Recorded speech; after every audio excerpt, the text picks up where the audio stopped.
نبی علیہ الصلوۃ والسلام نے یہ بھی ترغیب دی کہ جانور جتنا خوبصورت ہو، دو چیزیں ہیں، ایک تو جانور خوبصورت بھی ہو اور دوسرا اس کے اعضاء سارے پارٹس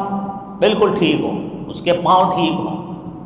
چلتا پھرتا صحیح ہو، اس کے تھن صحیح ہو، اس کی دم صحیح ہو، اس کے کان صحیح ہو، اس کے دانت صحیح ہو، خوبصورتی بھی ہو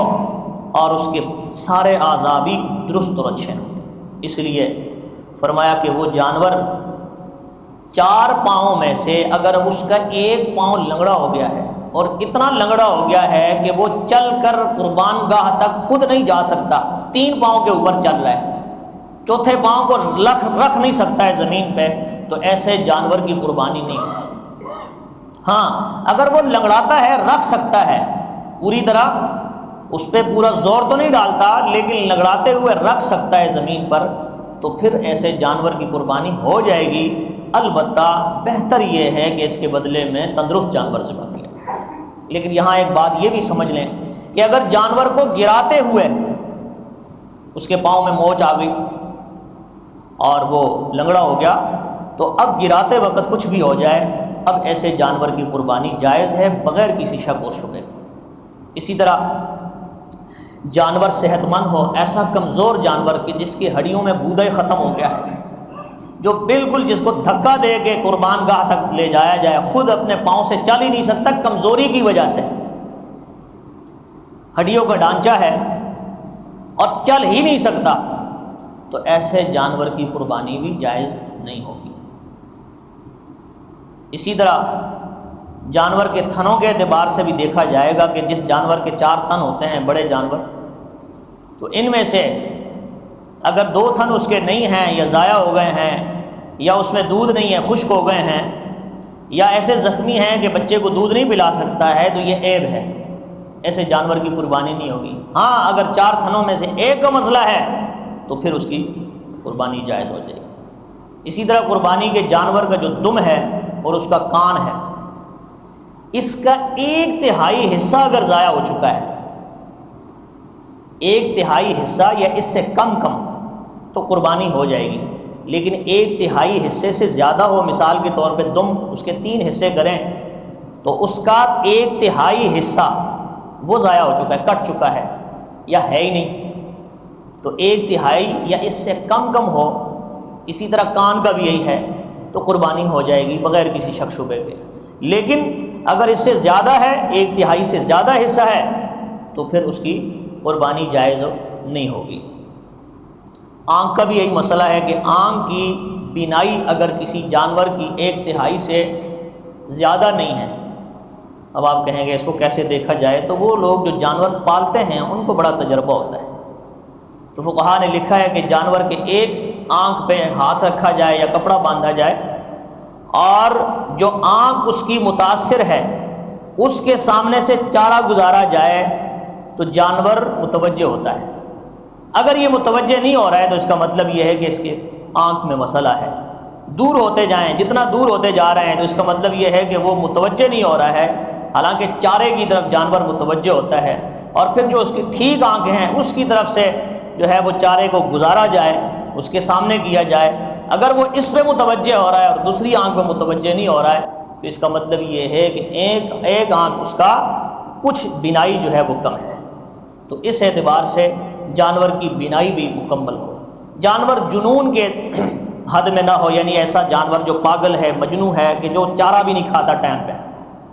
کھانا پینے اس سے نکلا ہوا ہے، تو ایسے جانور کی قربانی بھی جائز نہیں ہوگی۔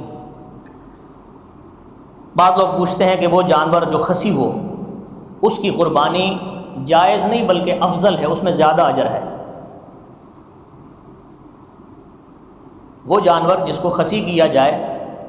یعنی ایک پروسیس سے اس کو گزارا جاتا ہے، اس کے بعد وہ توالد اور تناسل کے قابل نہیں ہوتا، لیکن اس کی صحت بہت اچھی ہوتی ہے، فربا ہوتا ہے، اس میں گوشت زیادہ ہوتا ہے، تو ایسے جانور کی قربانی کو نبی صلی اللہ علیہ وسلم نے پسند فرمایا ہے، جائز نہیں بلکہ یہ افضل ہے ایسے جانور کی قربانی کرنا۔ ہاں یہاں یہ بات ضروری ہے کہ سمجھیں، اس سے مراد خنثی جانور نہیں ہے، وہ جانور جو خنثی ہے، یعنی جس میں مذکر اور مؤنث کی فرق نہیں ہو رہا، تو یہ جانور میں عیب ہے، ایسے جانور کی قربانی جائز نہیں ہوگی۔ یہاں ایک اور بات نکل آئی ہے، وہ بھی بیان کر دوں، وہ یہ ہے کہ بعض جانور بانجھ ہوتے ہیں، قدرتی طور پہ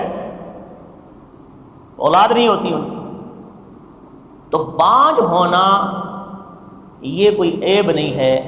بانجھ جانور کی قربانی بھی جائز ہے۔ تو دو قسم کے جانور ہیں، یعنی خصی کیا ہوا جانور وہ تو افضل ہے،